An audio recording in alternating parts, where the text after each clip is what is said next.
Ibu, saudara-saudari warga jemaat di Pengharapan Jayapura.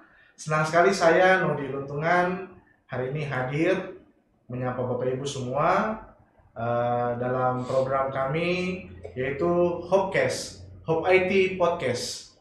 Hari ini sangat spesial karena merupakan episode pertama dari podcast Tim Multimedia Jemaat Pengharapan Jayapura bertepatan dengan Hari Pekabaran Injil di Tanah Papua yang ke-168 tahun. Hari ini tanggal 5 Februari tahun 2023. Baik, Bapak Ibu, saudara-saudari warga jemaat, senang sekali saya hari ini membawa podcast di saat ini. Kita punya tema yang sangat menarik sekali. Temanya adalah pembangunan situs perubahan Tanah Papua. Ya, untuk itu telah hadir bersama-sama saya di studio saat ini yaitu Ketua Pelaksana Harian Majelis Jemaat GKI Pengharapan Jayapura, Bapak Pendeta Didimus Watopa STH. Selamat siang Bapak. Selamat siang. Selamat Halo, hari Minggu Bapak. selamat hari Minggu. Iya, Pak, ini belum.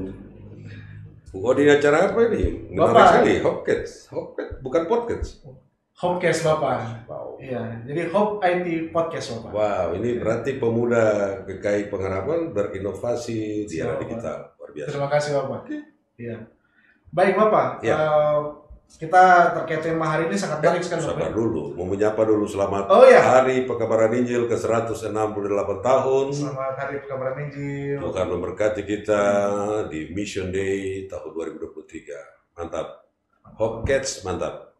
Terima kasih banyak Bapak, luar biasa. Baik Bapak Ibu, saudara-saudari di mana saya berada, kembali lagi kepada podcast ini. Bapak, tadi saya sudah jelaskan temanya, pembangunan situs perubahan Tanah Papua. Ya. Ini tema yang sangat luar biasa sekali. Tadi kita juga sudah saksikan ya, Peletakan batu pertama. Itu merupakan mimpi dari kita semua, Jemaat Pengharapan untuk bisa ada gedung gereja yang baru. Tapi Bapak mendengar dari beberapa informasi beberapa bulan terakhir ya Bapak, melalui warta jemaat di gereja setiap hari Minggu, sering disampaikan bahwa Jemaat Pengharapan bersama-sama dengan panitia pembangunan ada mau membangun gedung gereja yang baru, menggantikan gedung gereja yang ada sekarang ini. Dan dalam pembangunan ini dikatakan ada kata yang sangat penting yaitu pembangunan situs perubahan Papua. Itu bagaimana maksudnya Bapak Pendeta? Sebelum kita ke situs perubahan dulu, Bung Odi, sebenarnya panitia ini sudah jalan dari tahun 2017 sejak sidang jemaat ke-27. Waktu itu ditetapkan oleh jemaat dalam sidang untuk membangun, tapi kemudian dalam perjalanan sempat terhenti dengan sisa dana pada 3 rekening di bank sebesar 431 juta. Kemudian nanti waktu setelah menghabiskan waktu hampir 3 tahun di PNL, Klasis menempatkan saya ke sini dan catatannya cuma itu. Memperhatikan panitia, pembangunan, dan pergumulan pelayanan. Nah, dengan begitu maka dalam sidang jemaat yang ke-31 itu ada satu rekomendasi bahwa PMJ segera menindaklanjuti, merevisi kembali dan melantik panitianya, dilantik. Dan panitia terus berjalan sampai dengan hari ini dan itu oleh karena berkat Tuhan. Dan sampai hari ini sudah terkumpul 600 juta dan kami memang harus cari 3 miliar itu. Nah, dengan begitu maka berbagai cara harus dilakukan agar pekerjaan pembangunan situs perubahan yang di dalamnya itu ada beberapa item. Salah satunya yang baru saja kita letakkan batu tadi yaitu gedung serbaguna atau gedung pertemuan meeting room dari Berta Merkel Morgs. Oke, baik Bapak. Ya. Jadi tadi Bapak katakan ada singgung soal dibangunnya situs perubahan Papua. Iya, iya. Mengapa bukan gereja Bapak? Atau mungkin saya mau tanya maksudnya Bapak pendeta sendiri, Bapak bisa ceritakan gagasan atau kenapa itu harus perubahan situs perubahan Papua Bapak? Ya, jadi gagasan tentang membangun situs perubahan Tanah Papua adalah untuk atau merupakan salah satu cara untuk merubah cara pikir anggota Jemaat Pengharapan untuk masuk ke dalam sebuah catatan sejarah yang sebenarnya panjang. Nah, sebab itu mengapa dia harus menjadi situs perubahan dan bukan bangun gereja. Gereja, gedung serbaguna, guest house, sekolah, klinik, itu merupakan beberapa item yang ada dalam sebuah situs. Nah, itu yang akan dikerjakan. Sebab kita membangun situs perubahan Papua itu karena berdirinya gereja pengharapan yang lama, yaitu gereja pengharapan. Kerk der Hopen itu merupakan bangunan monumental ketika peristiwa Pepera tahun 69 dan Irian Barat masuk ke pangkuan RI, itu bangunan yang monumental. Oke Bapak, ini menarik sekali Bapak ya. Ini Bapak ada singgung soal Pepera ini. Nah maksudnya bisa jelaskan Bapak terkait dengan kaitannya dengan Pepera ini apa Bapak? Ya, baik, terima kasih Bung Odi. Ini sesuatu yang menarik dan unik, Bapak Ibu, saudara-saudara sekalian. Sebab sejarah gereja pengharapan itu, artinya sebelum saya menjelaskan ini, pengertian gereja dalam arti bukan jemaat manusia. Gereja bicara tentang fisik bangunan itu. Nah, karena itu maksud saya bahwa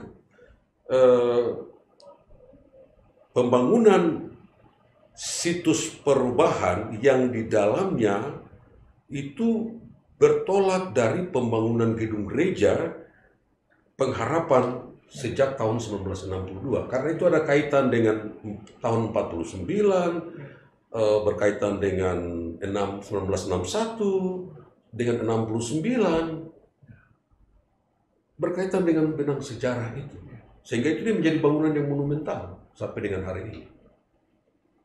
Nah, jadi berkaitan dengan gedung gereja pengharapan yang lama yang dibangun oleh HBM, Holland Beton Manufacture, itu kalau tidak salah, itu hampir sebagian kerangka bangunan itu dibawa dari Sorong kalau tidak salah. Nah, kemudian dibangun dalam waktu 3-6 bulan, maka jadilah bangunan itu.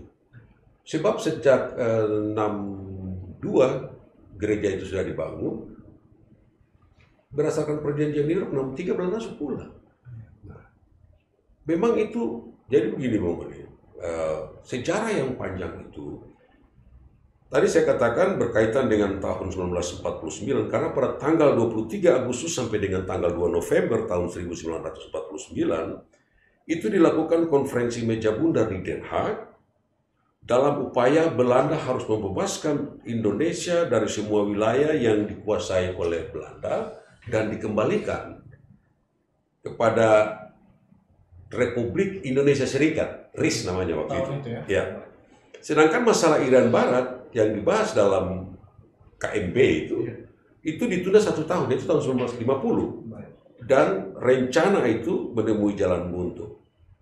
Dan ya sudah, akhirnya Presiden Soekarno membawa masalah Irian Barat ke forum PBB, tetapi masih juga gagal. Akhirnya Presiden Soekarno memutuskan untuk meminta bantuan ke Blok Timur, yaitu Uni Soviet, untuk mendatangkan persenjataan karena akan terjadi perang. Supaya Irian Barat bisa dibebaskan. Memang ini sejarah yang panjang. Sangat menarik sekali Bapak. Kalau kita bahas sejarah ini menarik sekali Bapak. Nah sekarang saya mau tanya Bapak, mungkin Bapak bisa jelaskan sedikit. Setelah perundingan itu gagal, yang tadi konferensi meja bundar itu gagal, kemudian apa yang dilakukan Belanda saat itu terkait hal itu Bapak ketika gagal?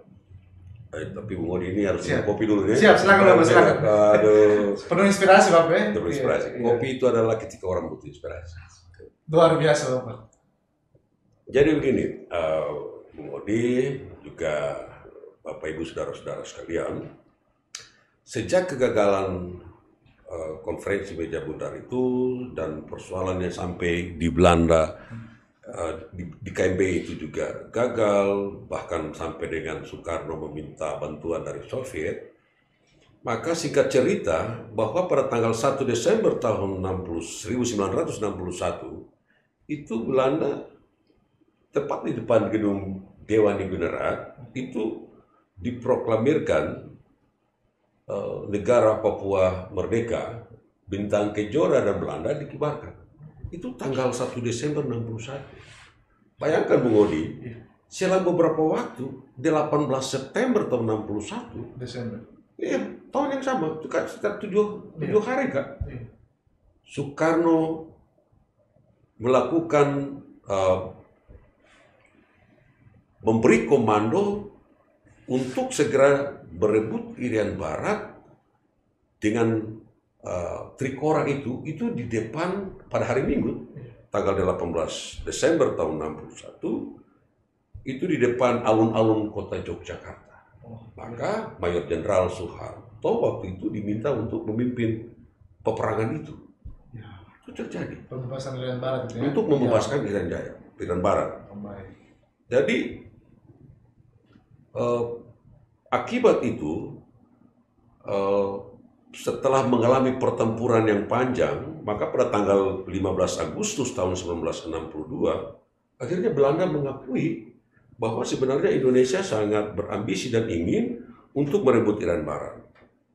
Supaya tidak lagi terlibat dalam perang itu lebih jauh, maka pemerintah Belanda akhirnya menandatangani perjanjian New York yang dikenal dengan New York Agreement itu. Nah, jadi begitu, ketika perjanjian itu sudah ditandatangani, maka Irian Barat itu ditangani oleh salah satu badan PBB yang namanya UNTEA, yaitu pada 1 Oktober tahun 1962, yaitu United Nations Temporary Executive Authority.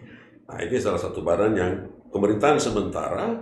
Karena dalam perjanjian itu salah satu yang penting bahwa sampai dengan 1 Mei tahun 1963 dan pemerintah selanjutnya itu diserahkan kepada UNTEA. Itu Belanda sepulang.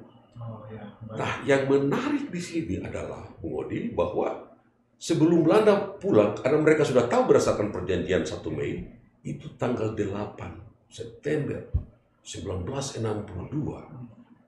Bertha Merkelun Marx, seorang perempuan Belanda yang kita cari dalam sejarah Sending, buku-buku yang ditulis oleh Ajaib di Mata Kita oleh Dr. Kama, dan kita tidak akan menemukan dia. Karena dia orang pemerintahan. Dia diminta untuk meletakkan batu pertama pembangunan gedung gereja pengharapan di titik nol, zero point itu. Bertha Merkelun Marx. Kalau hari ini kita tanya, oh begitu siapa punya gereja? Itu tidak ada orang yang punya. Hanya persoalan politik. Bangunan itu menjadi monumental. Kami, ya kata orang bilang, ya kami mau pulang, jadi kanton taruh ini sebagai bukti. Tanda bahwa kami pernah ada di tanah ini. Baik, bukti sejarah lah. Bukti sejarah. Itulah yang menjadi titik tolak. Ketika gereja ini ada, maka dia membawa sebuah perubahan bagi seluruh tanah Papua. Sejak awal sampai hari ini. Nah, ini yang menurut saya sangat penting sekali Bang. Sangat penting, Odi. Kita tidak bisa bangun gereja, kita harus bangun situs supaya itu dikenang oleh anak cucu kita. Generasi kita yang hidup di tahun 62 dan masih ada sampai hari ini mungkin juga akan selesai. Tetapi sejarah ini dan itu menjadi sebuah situs. Nah, yang menarik dalam situs itu ada gedung gereja pengharapan. Yang kedua ada gedung pertemuan namanya Bertha Merkelun Marx. Kemudian ada guest house yang namanya guest house FJS Rumainung. Luar biasa. Ya, kemudian ada sekolah taman kanak-kanak atau PAUD Pendeta Sopipati. Tapi juga ada klinik pengharapan. Diberikan penghargaan kepada orang-orang yang pernah lama. Kira gitu. Waduh, Pendeta ini sebuah sejarah sangat panjang sekali, Pendeta ya. Ya, panjang. Sangat menarik sekali. Sangat menarik. Ya. Ini sebenarnya kita sebagai warga GKI juga tidak boleh lupa hal-hal seperti begini, sejarah-sejarah begini kita tidak boleh lupa. Soekarno bilang jas merah tuh, jangan melupakan sejarah. Betul. Karena kebetulan merah ini juga di hari pengabaran Injil tuh. Iya. Oke Bapak. Kita kalau masuk ke saat ini Bapak, ini kita masuk ke kalau hari ini kita tahu bersama Bapak sejak tahun 2000 itu Otsus di Tanah Papua diberikan. Ya 2000. Ya dari tahun 2000 ya. Tapi ya kalau kita bisa bilang tidak ada yang disisihkan untuk gereja pengharapan. Itu adakah tidak Bapak? Karena gereja pengharapan merupakan salah satu jemaat di dulu klasis Jayapura Kotawi, sekarang klasis Port Numbai, dan dia ada dalam satu sinode yaitu Sinode GKI di Tanah Papua. Karena itu memang ada, tapi itu lewat pimpinan-pimpinan sinode. Tapi yang langsung ke pengharapan, saya kira tidak bisa. Ya. Tetapi kalau sejarah ini tahu, maka itu harus diprioritaskan. Iya. Itu Kita yang ya, awal ya, Pak. betul. Jadi sebenarnya 1/10 dari dana otsus itu memang dibagi kepada semua gereja-gereja menurut jumlah warganya. Tetapi kan kalau sejarah tentang Jemaat Pengharapan atau Kerk der Hopen yang merupakan bangunan monumental yang diletakkan oleh Belanda ketika pulang, kalau semuanya tahu, saya pikir sampai dengan hari ini Pengharapan tidak seperti ini. Bayangkan itu Gubernur Sutran meletakkan batu tahun 70 berapa. Tapi selesai lama sekali baru selesai. Gereja yang ini, bangunan yang sekarang ini, itu dari tahun Gubernur Sutran itu. Baik. Dan hari ini sudah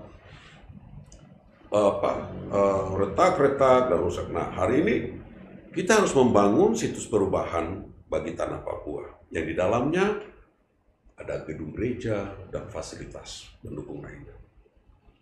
Nah, satu hal yang perlu kita, menurut saya, Bu Odi, kita juga harus tahu bahwa ketika batu pertama diletakkan tanggal 8 September tahun 1962, Gereja Pengharapan ini belum memiliki umat. Mengapa begitu? Kalau tanya kenapa? Kan dalam tradisi orang bangun gereja kan jemaat kumpul dulu bicara, sepakat, betul. Uang dari mana, dan tidak ada pembicaraan itu. Hanya karena persoalan sejarah Tanah Papua atau Irian Barat harus masuk ke Indonesia, maka Belanda meletakkan itu karena nanti 1 Mei 63 mereka sudah pulang, kemudian Pepera tahun 69, sudah itu Irian Barat masuk ke pangkuan RI dan sampai dengan hari ini. Nah, memang otsus itu susah sekali. Saya kalau ditanya itu buat saya pertanyaan yang agak sulit tapi juga menarik. Ya, sangat menarik, Bapak. Karena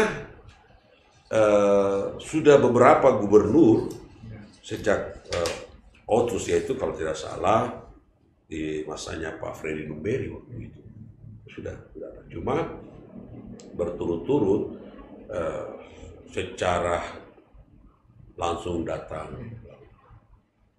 Bu Odi, ini Gereja Pengharapan ini kan tidak tinggal di salah satu hutan di Teluk Tanah Tabi ini. Dia di tengah kota. Jantung kota. Jantung kota, di titik nol. Tapi kan kalau sejarahnya tahu boleh. Iya, betul. Orang bisa tahu. Jadi memang sebagai pendeta GKI yang juga mau paling juga mau pensiun. Melihat ini kan rasa iba begitu. Betul. Kenapa anak-anak GKI sejak Freddy Numberi sampai dengan Pak Barnabas Webu, mereka yang menangani otsus itu remah-remah saja jatuh ke sini, kenapa sih? Gitu. Nah, jadi dalam catatan sejarah bahwa sejak gubernur pertama yaitu Zainal Abidin Syah tahun 1956 sampai 61, kemudian Pamuji tahun 1961 sampai 63, kemudian Eliezer Dian Bunai tahun 63 sampai dengan 64, kemudian ada Franz Kaisepot tahun 1964 sampai 73, Akub Zainal, Sutran tahun 1975 sampai 81. Nah, Pak Akub Zainal ini yang meletakkan batu pertama. Itu tahun 75 sampai 81 itu. Kan diresmikan tahun 85 gereja yang betul. Nah, kemudian Gubernur Bushiri Surowinoto, Ishak Hindom, Barnabas Webu, dan ketika Yakob Atipi dan masuk pada Gubernur Freddy Numberi tahun 1998-2000, otsus bergulir. Ketika orang Papua ditawari antara otonomi khusus O dan M itu, maka orang Papua bersepakat menerima otonomi khusus. Saya sebagai pendeta waktu itu masih muda,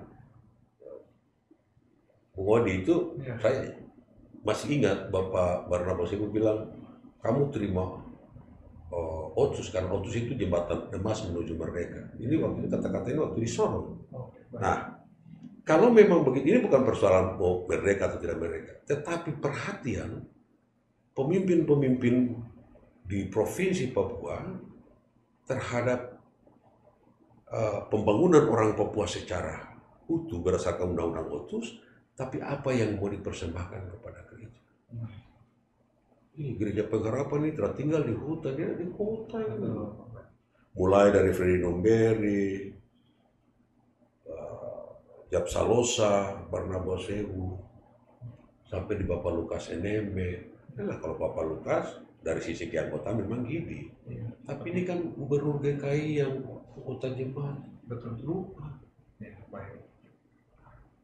Nah, itu artinya bahwa sudah 61 tahun sejak tahun 63 sampai dengan tahun 2022, ada 12 gubernur yang entah tahu atau tidak tentang Gereja Pengharapan. Sejarahnya seperti apa? Mungkin tahu tapi tidak bisa. Jadi kira-kira begitu, Mudi. Jadi kalau tanya Pengharapan dapat remah-remah dari sisa Otsus ini, kayaknya tidak. Tidak dapat. Tidak dapat. Baik. Padahal gedung gereja yang lama itu ada di depan kantor DPR. Ya, langsungnya. Sekarang kita ada di pinggir, di sisi Teluk. Teluk ini, gereja ini diapit oleh dua bangunan besar, MRP dan gereja. Dari laut itu gereja ini tenggelam. Tidak tahu mana yang menjadi ikon kota ini. Baik, Bapak Pendeta, menarik sekali. Wah, Tadi Bapak Pendeta luar bahas biasa. soal Otsus dan kita sudah tahu sejarahnya, bagaimana gubernur-gubernur sebelumnya dan Bapak Pendeta sendiri tadi sampaikan bahwa ya sepertinya tidak ada rumah-rumah yang dari Otsus yang masuk ke Gereja Pengharapan, Bapak ya. Kalau ada pasti semua. Iya, siap Bapak. Baik. Ya.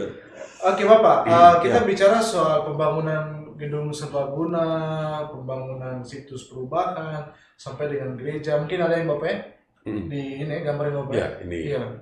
Gambarin ya Bapak ya. Ini gambar untuk pembangunan gedung gereja. Sampai semua tahapan selesai ya. Salah satu dari situs itu adalah gedung gereja. Baik. Sedangkan yang baru saja tadi kita meletakkan batu pertama itu adalah bagian itu gedung serbaguna. Baik Bapak, kalau Ya. saya lihat dari gambar yang ada ini juga dari market ini sangat megah sekali kalau misalkan jadi seperti begini. Dan Bapak, kalau kita lihat dari Gereja Pengharapan sendiri yang ada, kalau kita kembali ke sejarah-sejarah sebelumnya yang tadi Bapak sudah sampaikan, Bapak Pendeta Juma Murimbo sampaikan juga bahwa pada waktu itu Gereja Pengharapan ketika awal pertama kali dibangun itu merupakan bangunan terbesar dan termegah. Betul, tahun 62. Tahun 62. Nah, tahun yang pada saat tahun ini kira-kira Bapak, tahun 2023 ini ya perubahan zaman sudah berubah. Kita sudah ada juga walaupun kita di jantung kota, namun kita bisa lihat sendiri, kita diapit oleh dua gedung yang sangat besar juga saat ini. Betul. Mengalahkan kita punya gedung gereja. Ada gedung DPR Provinsi Papua, kemudian yang baru diresmikan, gedung MRP Provinsi Papua. Nah, menurut Bapak Pendeta sendiri, kira-kira bagaimana terkait dengan ikon kota Jayapura itu seharusnya seperti bagaimana Bapak? Sebenarnya pertanyaan ini kembali kepada kita sebagai jemaat. Baik. Sebab sejarah ini dimiliki oleh seluruh jemaat GKI Pengharapan dan di titik 0 point kota, maka itu biasanya menjadi tempat sesuatu yang sangat monumental. Jadi ya, saya sebagai pendeta GKI saya bersyukur oleh karena bangunan-bangunan itu. Juga sebagai anak buruh jemaat yang dibesarkan tahun 1966 di kota Jayapura sampai dengan hari ini, dua gedung ini sangat spektakuler dalam arti tinggi menjulang, dan itu kita bersyukur bahwa infrastruktur ada dan itu menunjukkan bahwa ada perubahan dengan gedung-gedung yang tinggi. Tetapi bagi saya dan bagi kami sebagai warga GKI Pengharapan, semua gedung itu memang ada, itu karena Otsus, tapi juga APBN, tetapi itu terjadi karena ada perubahan yang terjadi sejak 62. Nah, Itu maksudnya tetapi itu tidak, ya karena tidak gedung-gedung ini tidak memiliki sejarah benang merah dengan masuknya Irian Barat ke pangkuan RI. Catatan sejarah yang tadi ya. Catatan sejarah tadi. Karena itu yang harus menjadi ikon kota Jayapura adalah Gereja Pengharapan atau Kerder Kaupen itu yang harus menjadi ikon. Itu. Dan kita berdoa bersama semoga bisa dibangun ya. Sedemikian rupa Pak. Jadi artinya bahwa Gereja Pengharapan dan Bertha Merkel Marx yang meletakkan batu pertama tanggal 8 September tahun 1962 itu memiliki sejarah untuk sebuah perubahan tanah Papua. Karena itu Gereja Pengharapan ini harus menjadi ikon perubahan Papua. Karena tahun 1961 ke 62 sampai ke 69 bahkan ke Freeport tahun 71, kalau kita urai betul sejarah ini, maka itu satu benang merah sejarah. Karena Belanda meletakkan batu pertama tanggal 8 September 1962 melalui seorang pejabat bernama Bertha Merkel Marx. Itu menandakan bahwa Belanda akan segera pulang dan Papua masuk ke Negara Kesatuan Republik Indonesia. Baik Bapak, luar biasa sekali ya Bapak. Kita punya pembicaraan ini sangat menarik sekali. Bapak Nitas juga sudah banyak bicara soal Gereja Pengharapan, sejarah-sejarahnya seperti apa. Nah mungkin kita sekarang masuk di segmen terakhir Bapak. Baik. Segmen terakhir, mungkin yang saya mau tanyakan kira-kira apa harapan Bapak Pendeta bagi pemerintah? Itu mungkin juga menjadi sekaligus closing statement dari Bapak Pendeta sendiri. Baik. Jadi hari ini Gereja Pengharapan telah berusia 61 tahun. Maka harapan saya sebagai pendeta yang bertugas dalam jemaat selaku ketua jemaat bersama 6.400 jiwa atau anggota gereja dari 1.436 kepala keluarga yang hidup di tengah kota ini. Dan atas nama seluruh anggota gereja itu, saya menyampaikan pesan. Silakan Bapak. Pesan yang pertama, saya menyampaikan kepada yang saya hormati, Bapak Presiden Republik Indonesia, Haji Insinyur Joko Widodo, bersama Kabinet Indonesia Maju, bahwa Gereja Pengharapan adalah bangunan yang sangat monumental yang ditinggalkan oleh Belanda bagi eksistensi bangsa dan orang Papua. Dan karena itu di atas tanah milik Gereja Pengharapan hari ini, kami akan membangun sebuah situs perubahan bagi tanah Papua. Ya, situs perubahan tanah Papua. Sebab sekalipun ada 5 daerah otonomi yang baru, tapi perubahan ini terjadi sekali sejak 8 September 1962. Bapak Presiden yang saya hormati, situs ini terdiri dari gedung gereja yang mewakili beberapa wilayah adat di Provinsi Papua dengan menara gerejanya, karena waktu itu hanya ada Provinsi Papua dan Papua Barat. Jadi ada 7 menara gereja yang ini mewakili 7 daerah wilayah adat di Papua. Baik.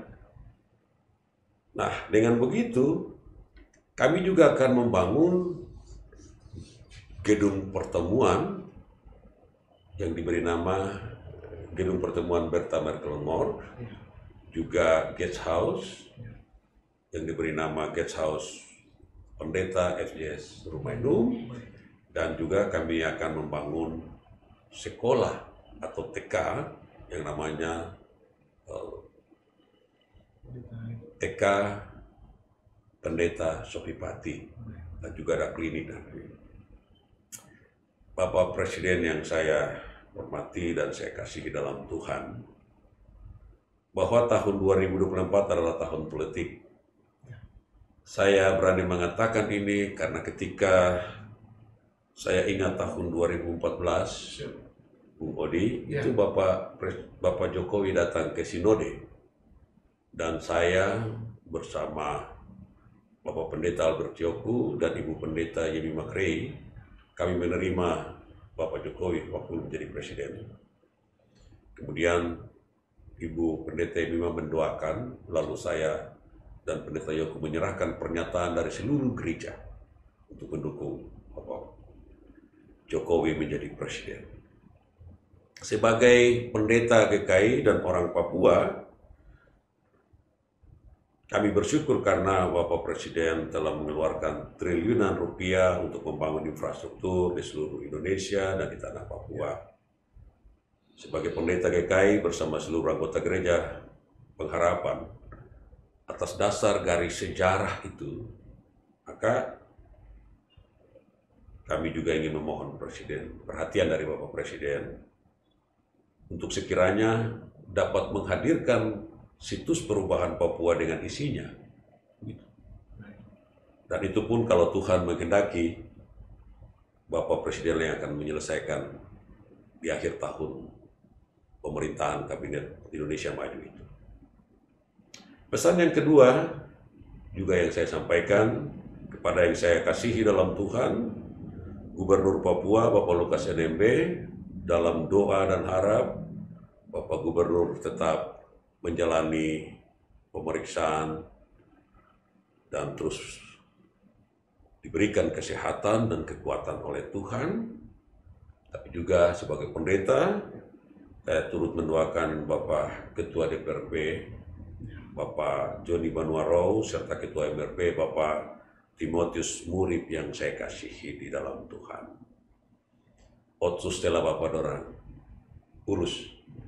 Tapi ketika sejarah tentang Gereja Pengharapan ini kita tahu, saya harus mengatakan sesuatu bagi Bapak-Bapak sekalian.